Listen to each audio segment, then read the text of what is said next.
Mi nombre es Luis Tello Ponce de León. Soy licenciado en Educación Primaria con maestría en Educación en el campo de la intervención didáctica. Además, tengo experiencia de 5 años como maestro titular frente a grupos de primaria. Me ha tocado dar desde segundo hasta sexto grado. Incluso me tocó dar primero cuando era practicante normalista. He dado clases en todos los contextos, desde el rural hasta el urbano marginado. Es por eso que considero tener más autoridad moral para hablar de los libros de texto que la que tienen todos los pseudoperiodistas que se han encargado de desinformar al pueblo mexicano en los últimos meses. También hablaré de los verdaderos problemas de la educación en México, que no son pocos, pero están lejos de ser los libros de texto. Empezaré por asegurar que el hecho de que millones de mexicanos se hayan creído la serie de mentiras que se han enarbolado en torno a los libros de texto demuestra el fracaso del sistema educativo mexicano. Millones y millones de mexicanos que pasaron por la primaria, por la secundaria, por la preparatoria y algunos por la universidad, es decir, por el sistema educativo nacional, se han creído una sarta de mentiras sin el más mínimo sustento y sin ir a corroborar en los libros. Sin leer un solo libro se creen todas las mentiras de los libros de texto que se están diciendo. Y eso, repito, demuestra el enorme fracaso del sistema educativo mexicano. Continuaré diciendo por qué no había hecho este video. Pues porque estaba leyendo los libros, que no son pocos, son como 5 de primero, otros tantos de segundo, de tercero, son decenas de libros. Además, los planes y programas de estudio, que son amplios. Además de ello, checar que tenga congruencia una cosa con la otra. Y además, ni que fuera yo Javier Alatorre para hablar de los libros de texto sin leer los libros de textos, ni que fuera yo Ricardo Anaya, Adela Micha o Ricardo Salinas Pliego para hablar de los libros de texto sin haber leído los libros de texto. Continuaré diciendo que es imposible hacer un análisis breve en un tuit como Ricardo Salinas de lo que son los libros de texto.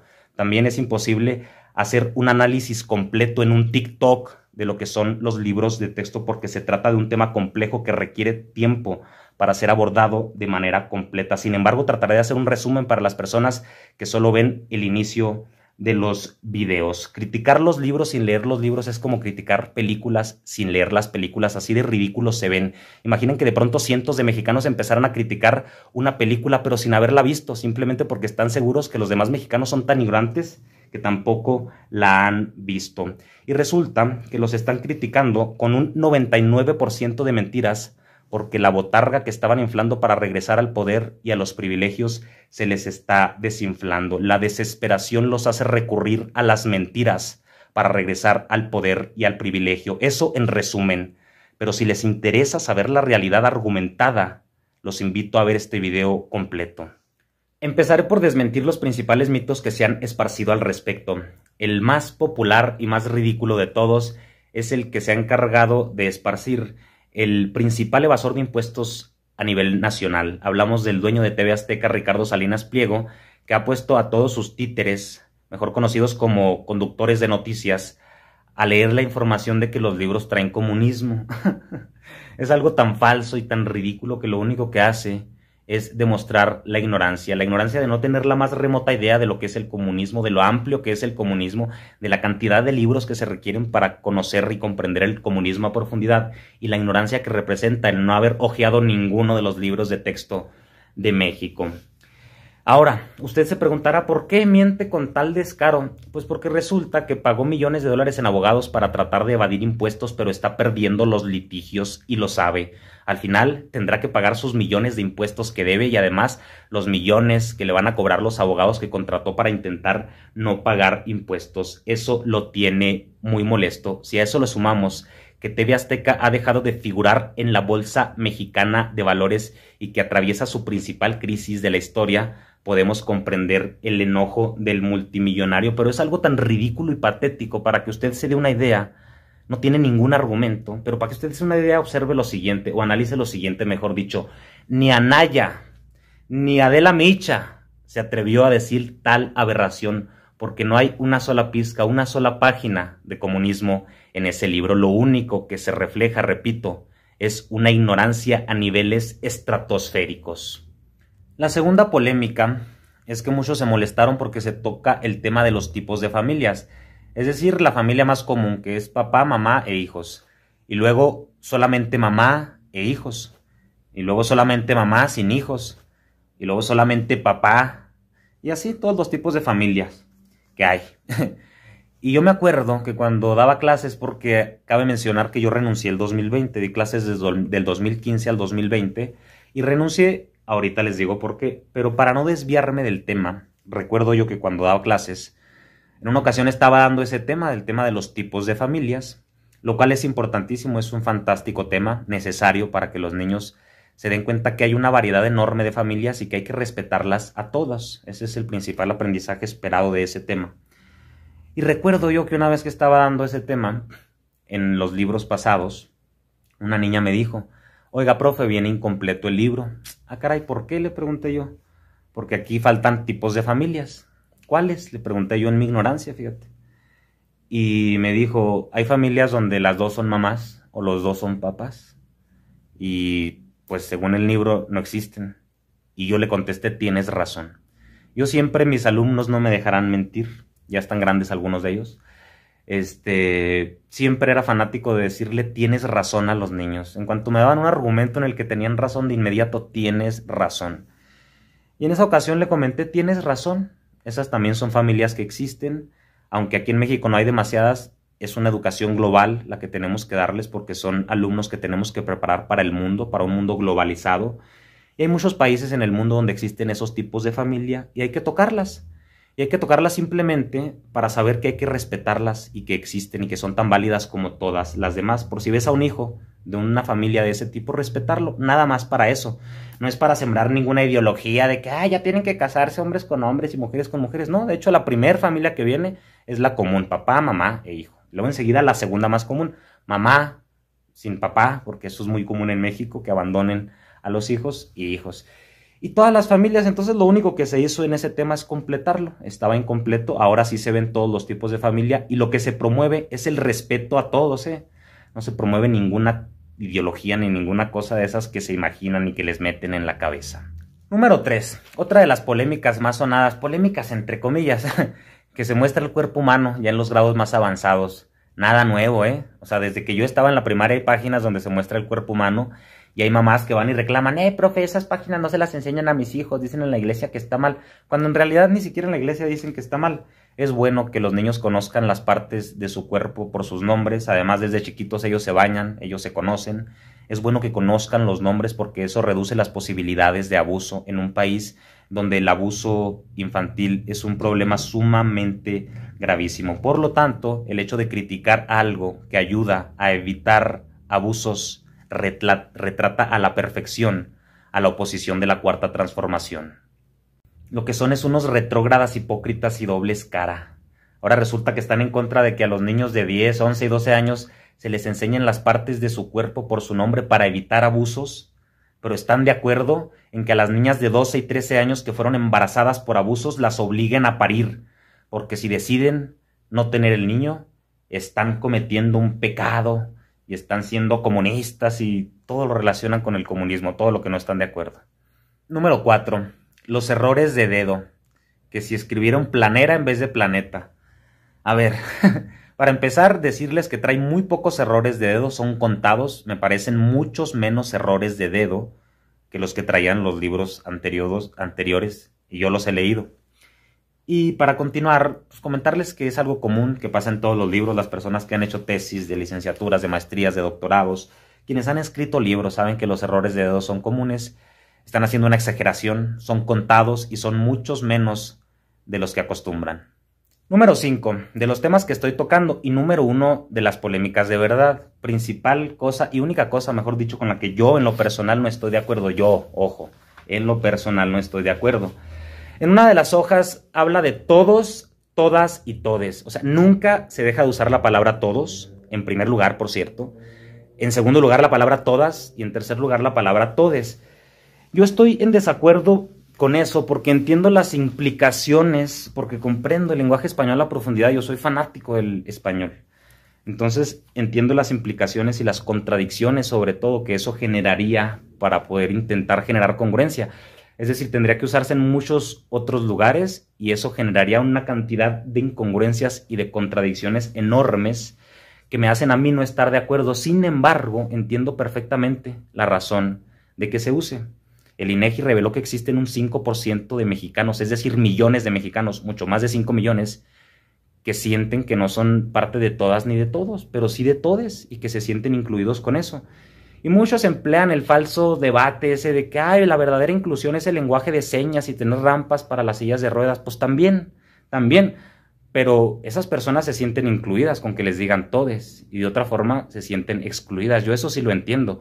O sea, por más que esté en contra porque amo el español, entiendo la razón por la que lo hacen. Y hay algo interesantísimo. Yo siempre digo todos porque la definición de todos, valga la redundancia, nos abarca a todos, todas y todes, ¿no? Entonces, lo que es una incongruencia es decir todos y todas y estar en contra de que se diga todes. O sea, todas tampoco es necesario. Digo porque Vicente Fox decía mexicanos y mexicanas, no es necesario. O sea, los que lo critican es porque se apegan a las reglas del español, los que lo critican y se trauman con eso. Porque yo no estoy de acuerdo, pero no me traumo, ni hablo de eso, ni me centro en eso, no estoy de acuerdo, pero entiendo las razones por las que se usa, entiendo que el lenguaje es algo que ha ido cambiando, también entiendo las contradicciones. De hecho, es un debate interno que tengo yo de estar o no de acuerdo. Y termino por no estar de acuerdo y por lo tanto no lo uso, pero tampoco uso todos y todas. Eso es igual de contradictorio. Porque todos, se supone que la definición de todos nos abarca a todos, valga la redundancia otra vez. Por lo tanto, si usted conoce a alguien que dice todos y todas y está en contra de todes, pues es igual de incongruente. O sea, las únicas personas que pueden estar en contra de todes sin ser incongruentes somos los que decimos nada más todos. Si ya dices todos y todas, ya todas no es necesario todas, pero a muchos piensan que sí es necesario. Entonces, por lo tanto, también es necesario todes. Y algunas personas de las que defienden eso me dicen, o le dicen a las personas, imagina que están puros hombres y llegan y alguien dice, hola, ¿cómo están todas? ¿Se enojarían o no? Pues sí, se enojarían, la verdad es que se enojarían. O que hay 4 mujeres y un hombre y digan, hola, ¿cómo están todas? Y el hombre se enojaría. Entonces por eso se empezó a usar todas y todos. De hecho, Vicente Fox empezó con eso de mexicanos y mexicanas.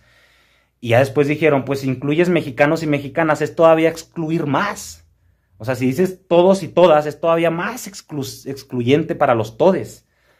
Por lo tanto, se decidió hacer eso en una sola página. Repito, estoy en desacuerdo, pero también como para hacer un escándalo y vivir traumado por eso, pues no, ¿verdad? Es una sola palabra, en los pronombres nada más, y sobre todo la intención. La intención es que todos se sientan incluidos, que todas se sientan incluidos y que todes se sientan incluidos. Yo no creo que sea necesario. Yo, que soy un hombre blanco de 1,80, heterosexual, atractivo, no creo que sea, pero pues mi opinión no debería contar demasiado al respecto. Es lo que la demás gente no entiende, que su opinión no es el centro del mundo.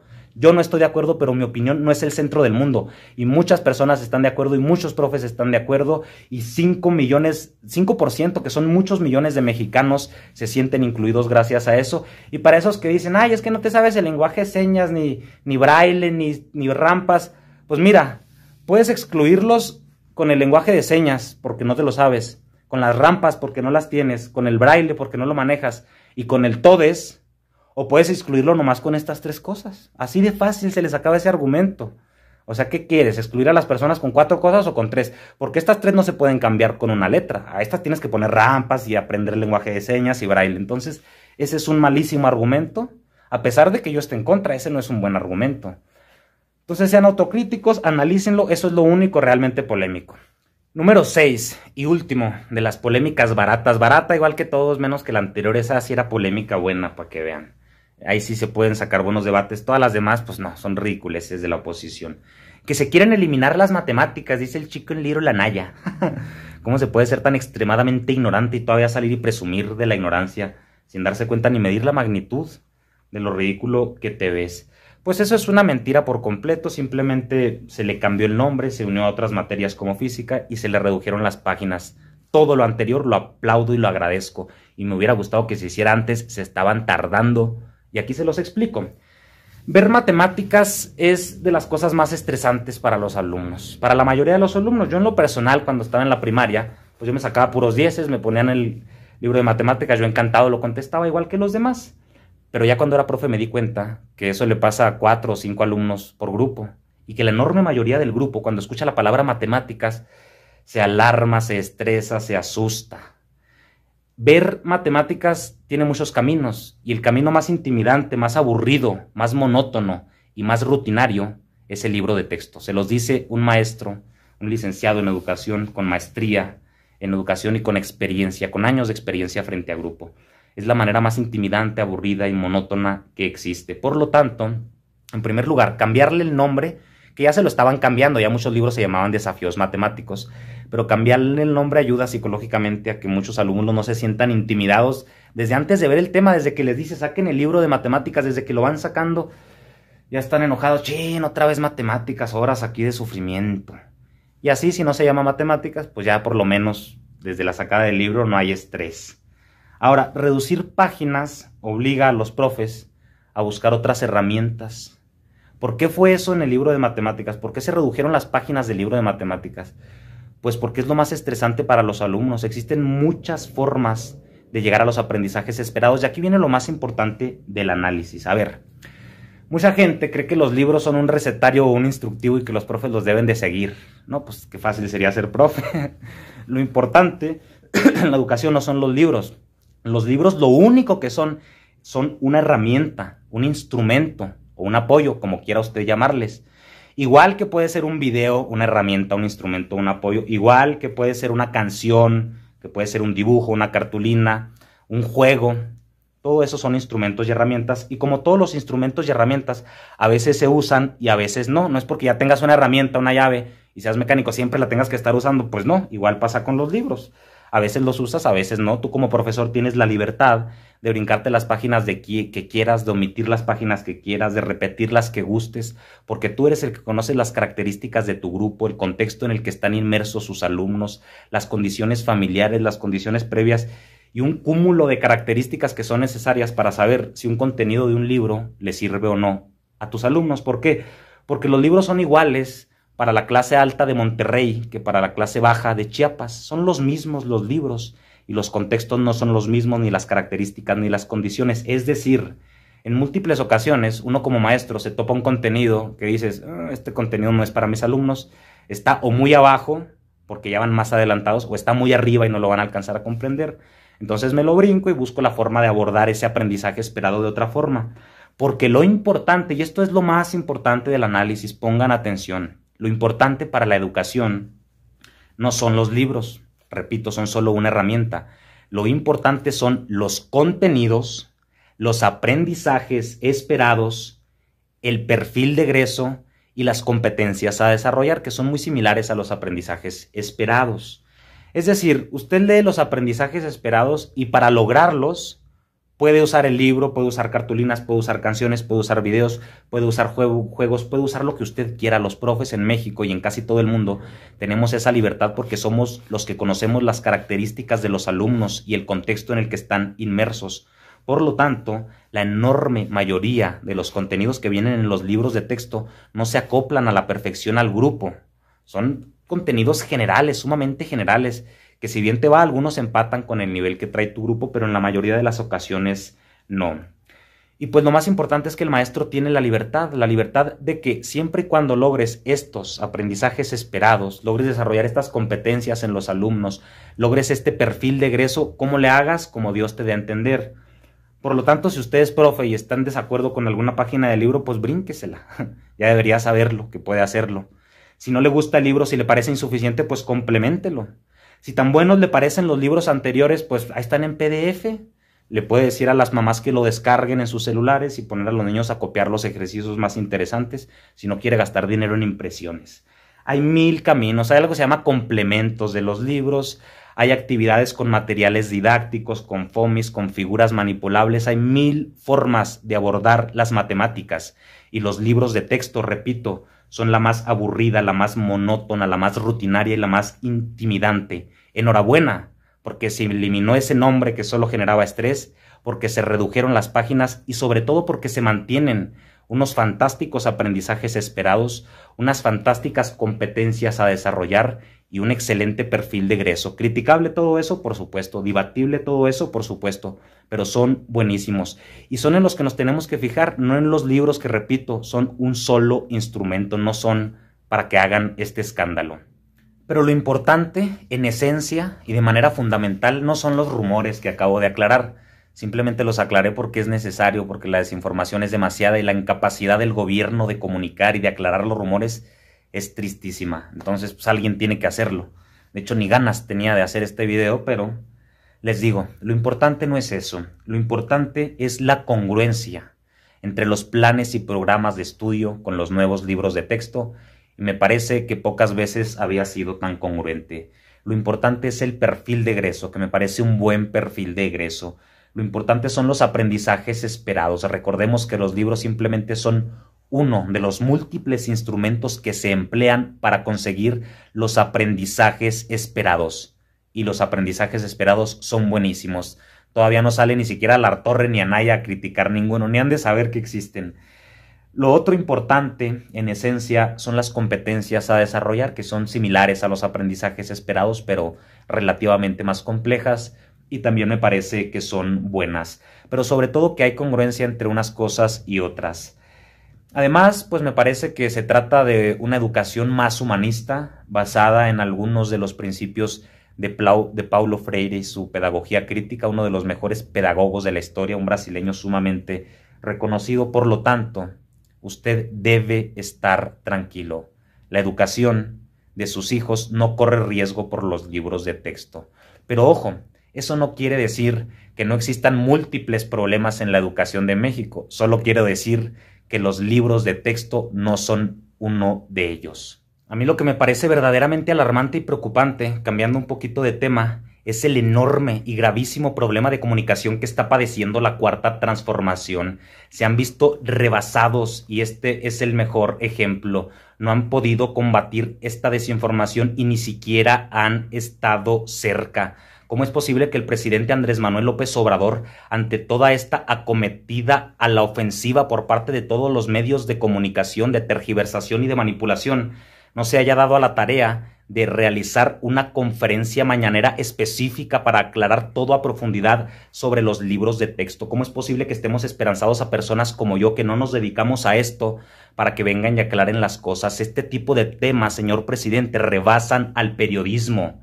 Aunque un periodista lea todos los libros de primero, todos los de segundo, todos los de tercero, de cuarto, de quinto y de sexto, aunque lea todos los planes y programas y los coteje con los anteriores, carecen de la experiencia. No hay periodista, ni el mejor. Hace poco tocaba yo el tema de los periodistas y se los recomendaba. Hay temas para los que están rebasados, y este es uno de ellos. La educación es uno de los temas más importantes de México y del mundo.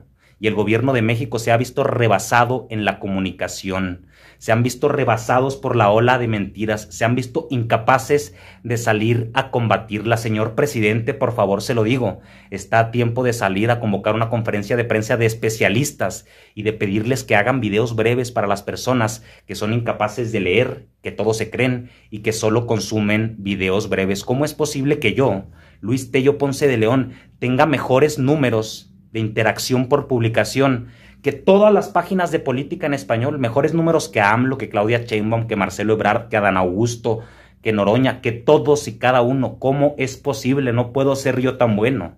Lo que pasa es que están padeciendo un enorme problema de comunicación que no quieren ver, y deberían verlo porque es alarmante. Y regresando un poquito al tema principal, voy a hablar de los verdaderos problemas de la educación en México, que son muchos, que se han venido arrastrando desde anteriores sexenios. Ningún problema es nuevo. Sin embargo, este gobierno ha sido incapaz de solucionar los problemas de la educación por completo, aunque cabe mencionar que este gobierno ha sido mucho menos malo en la educación que los gobiernos anteriores. Sin embargo, eso no le quita lo malo.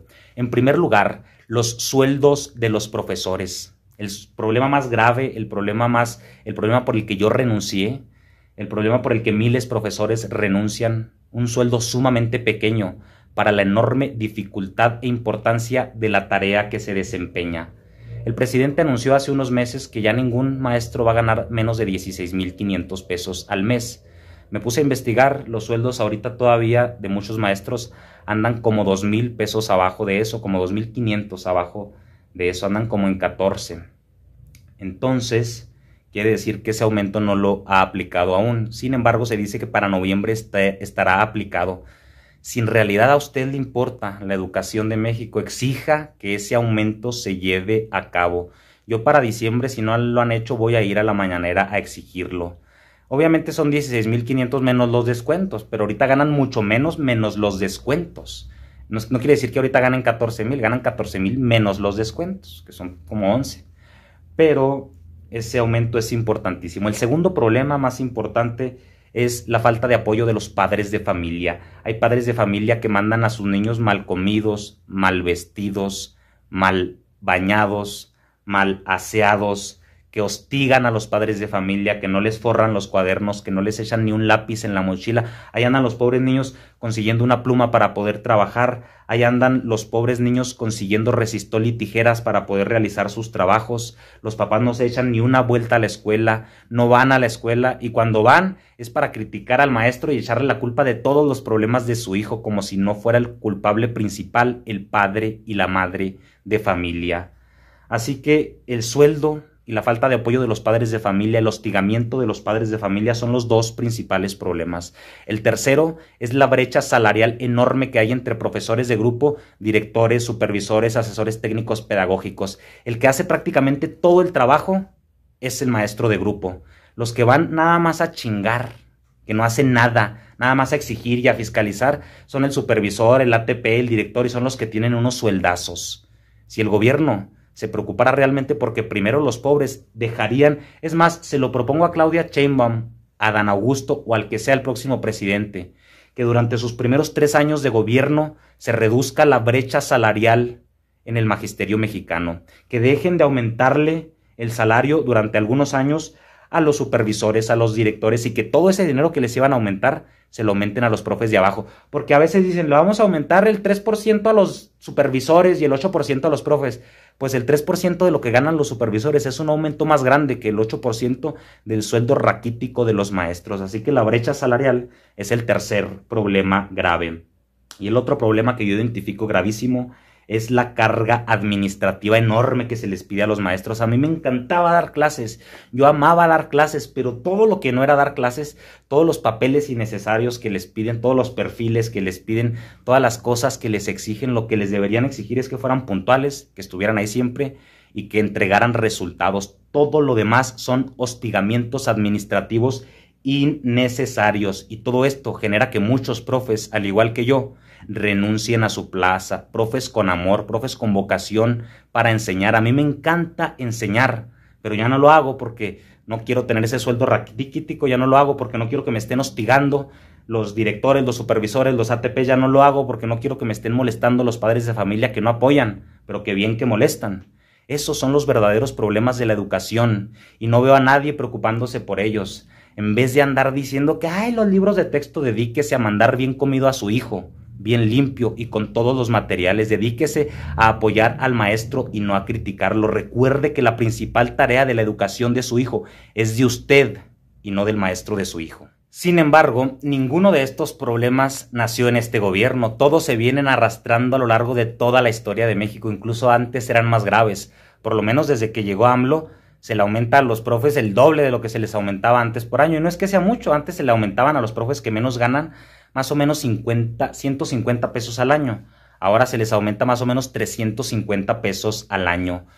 O sea, es decir, la cuarta transformación es mucho menos peor que la derecha. Eso es más que evidente, sin embargo, es insuficiente. Es cierto y es plausible que han entregado muchísimas becas y que han ayudado a muchos jóvenes en el nivel medio superior, pero también es cierto que quedan muchísimos problemas y que debemos pugnar porque sean atendidos en los próximos sexenios de la cuarta transformación. Y así como dije, que son unos ignorantes al extremo todos los que critican los libros de texto sin haberlos leído, y como dije que incluso Andrés Manuel López Obrador tiene culpa por la falta de comunicación de la cuarta transformación, digo sin pelos en la lengua que la enorme mayoría de los mexicanos, muy probablemente tú que me estás viendo, seas un huevón, seas un atenido, seas un crédulo y un ignorante. ¿Cómo es posible que miles y miles de mensajes, Tello, ¿por qué no tocas ese tema? Tello, ¿por qué no tocas ese tema? Que ustedes no pueden leer, que no pueden ponerle en Google libros de primaria PDF si les interesa y descargarlos. No, pero quieren una explicación fácil, sencillita, entendible, cortita de preferencia para no gastar mucho tiempo. Bola de atenidos, bola de ignorantes y bola de huevones. Con sus excepciones, por supuesto. Esto es para los huevones y los atenidos que están explicando que alguien venga y les explique porque no tienen la capacidad de ponerse a leer unos libros para entenderlos. Yo ya ni siquiera doy clases, yo ni siquiera tengo hijos en la primaria. Si tuviera un hijo en tercero de primaria, inmediatamente hubiera descargado los libros para analizarlos y saber que me están engañando. Pero no, aquí todos somos bien atenidos. Que nos explique Tello, que nos explique AMLO, que nos explique alguien ahí en un video en TikTok y ahí buscamos a quién creerle. Porque eso de leer libros para opinar de los libros, eso nunca. No por nada somos de los países que menos leen en el mundo y de los más ignorantes, de los más huevones y de los más atenidos. Y para terminar, le voy a dar unos consejos a los padres de familia y alguna reflexión. Estos consejos nacen desde la experiencia como docente.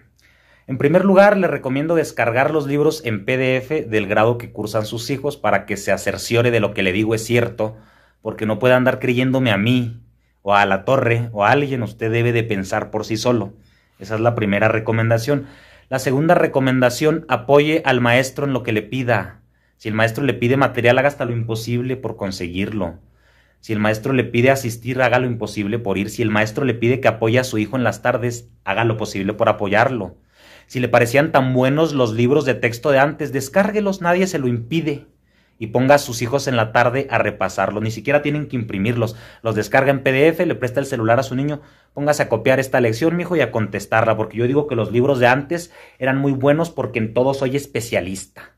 Eso le recomiendo. Le recomiendo, además, por favor, y esto es de parote, que mande bien comido a sus hijos, que los mande con lunch, y que de ser posible, si puede, les eche un burrito extra, una gordita extra, un sándwich extra, unas papitas extra, y que le diga a su hijo: mijo, en el recreo, cuando veas a alguien que no está comiendo, a uno de tus compañeritos, acércate y regálale este burrito, regálale este sándwich. Hagan ese tipo de cosas, y lo que les importa es la educación y el futuro de México, y dejen de estar criticando chingaderas que lo único que hacen es reflejar su ignorancia. Por último, quiero mencionar lo que tienen en común Javier Alatorre, Ricardo Anaya, Adela Micha, Ricardo Salinas Pliego y toda esa parvada de payasos. Lo único que tienen en común es una capacidad intelectual tan pequeña y un ego tan enorme que les impide ver el ridículo intelectual que están haciendo. Por eso es necesario que se modifiquen los libros, porque tenemos profesionistas prácticamente analfabetas en cuestiones de pensamiento. Y la reflexión final es la siguiente: si a usted le quedaba una duda de que está del lado correcto de la historia al apoyar a la izquierda, vea nomás de lo que son capaces las personas de derecha. ¿No salió Marco Cortés a decir con Ciro Gómez Leiva que le recomendaba a los papás que quemaran los libros y les cortaran las páginas que no les gustaran? En Televisión Nacional, diciendo que son libros comunistas sin una sola prueba y sin un solo argumento. No hay duda de que estamos del lado correcto de la historia, no porque la Cuarta Transformación sea perfecta, sino porque la otra opción son ellos. Y como dijo Leonard Cohen, a veces uno sabe de qué lado estar, simplemente viendo quiénes están del otro lado.